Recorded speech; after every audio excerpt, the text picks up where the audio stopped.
A new update on Automobilista 2 has come out and apparently it changes everything. It has been having rave reviews about how much this sim has improved on this update alone. It promises better force feedback, better handling, better sounds, but is it really that good now?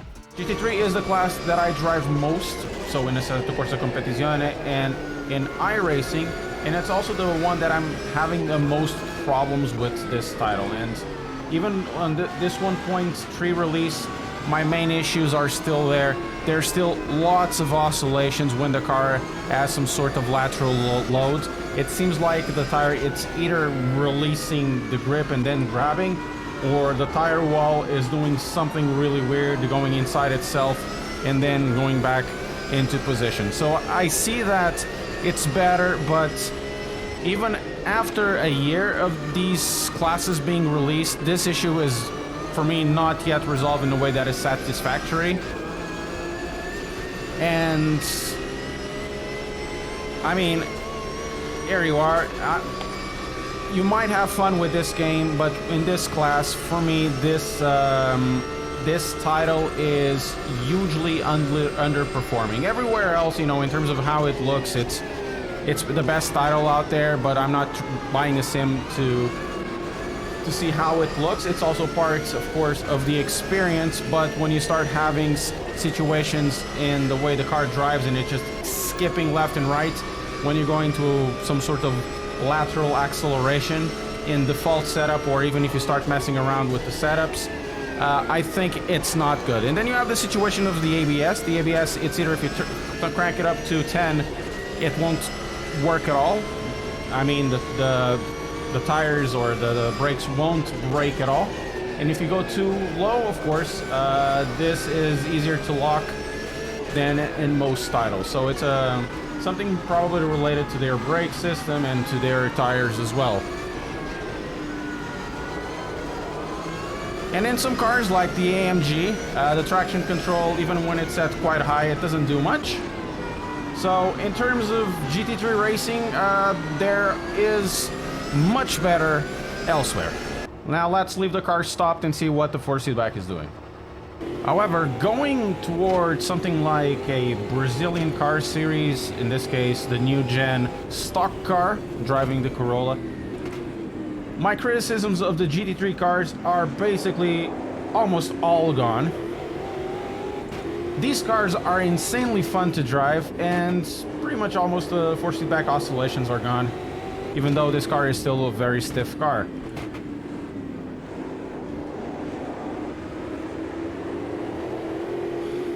But I think most of the development went towards the Brazilian cars, which is not surprising considering Breza is definitely a Brazilian brand, Brazilian company. And I would much rather drive these cars than drive the GT3s in AMS. The GTs are fine, but the GT3s tend to be quite bad. We're taking here in the interior.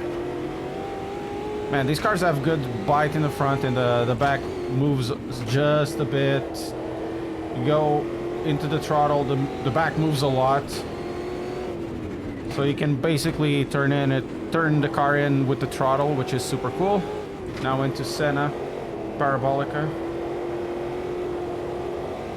Now basically trying to turn the car with the throttle, not just steering, because this corner is known for destroying your front left.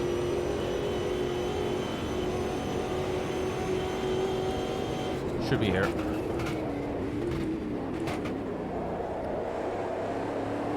Whoa, a bit too much, man. These cars are so good.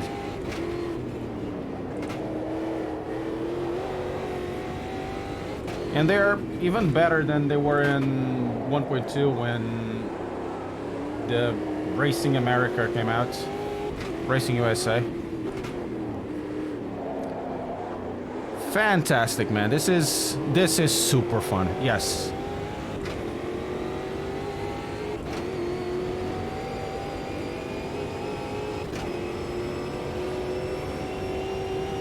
try to overtake those two.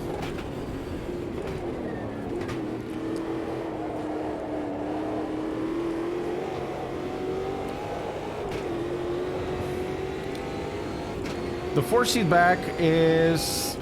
Some people are saying it's better. Honestly, I'm feeling more or less the same, and this is a new install. I never had much issues generally with the 4-seat back on AMS2. I thought it was quite decent and continues to be so. Maybe a little bit better, who knows? Maybe it's placebo or not. Try to overtake these guys on the center. It'll be fun. Keeping on the interior, give me the interior. Front left suffering a bit. The exit was exactly the same. But honestly, if you have it, try these cars. I think they're definitely worthwhile. Now for the GTEs, now it's the Corvette C7R, a car that I very much praised when the DLC came out, and nothing really changes at all. This is totally the opposite in terms of immersive driving of the GT3s, and it's something that tells me that Ryzen needs to be more careful with the GT3s, because remember, the GTEs are, I think, on their way out in racing, and GT3s will continue, and something based on GT3s. This is the total opposite of what's going on with GT3s. The 4-seat back is super crisp, super good.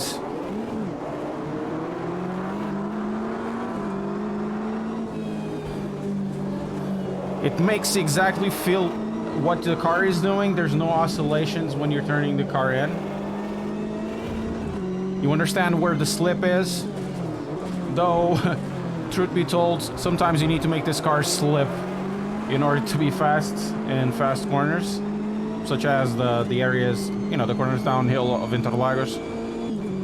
Man, this car is still as fun, if not even more fun than it was when it was launched. This combo is an absolute joy.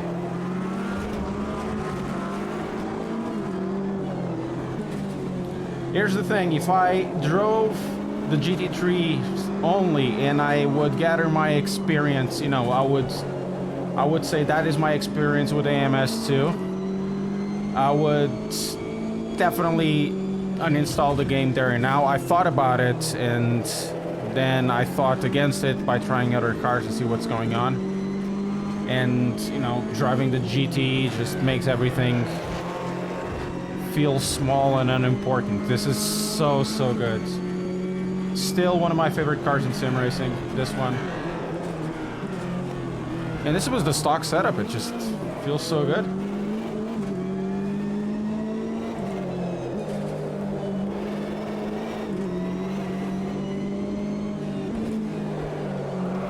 Whoa!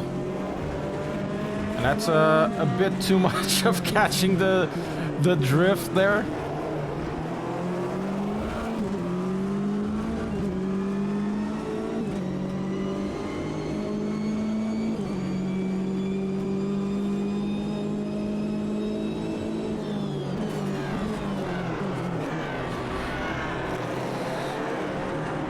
Man, and the sounds! Oh god, so good! It's a pack of angry bees.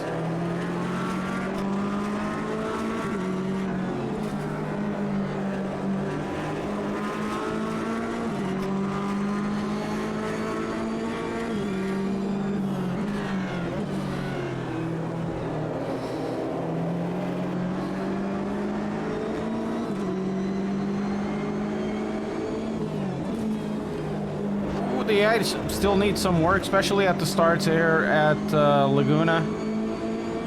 They go into the wall so easily. Ooh, listen to that Porsche! Oh!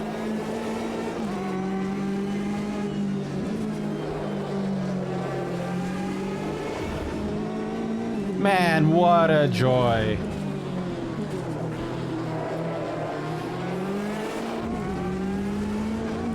I hope that all cars in Automobilista could be like this. My conclusions are as such. It is indeed improved in some areas. The force feedback is indeed a little bit better, but it really depends on what you're driving. If you're driving the GT3s are probably one of the least interesting classes in this game, and it's one that still continues to have so many issues. But the other classes that I've tried, and I even tried the new TSI, which is just such a slow car, but you can understand it's a car directed to the Brazilian market. Everything seems to be more well connected than the GT3 class. As for driving, the stock Brazilian cars are a bliss to drive, and this is the same also with the V8s. The Super V8s are some of the best cars that you can have fun with in sim racing. So if you already have Automobilista 2 and you're trying to figure out if it's worthwhile just to try it out, at least I think it's worthwhile to try it out. I'm not saying that it's a completely game changer, because it's not. It's an iterative improvement on the game thus far, in my opinion.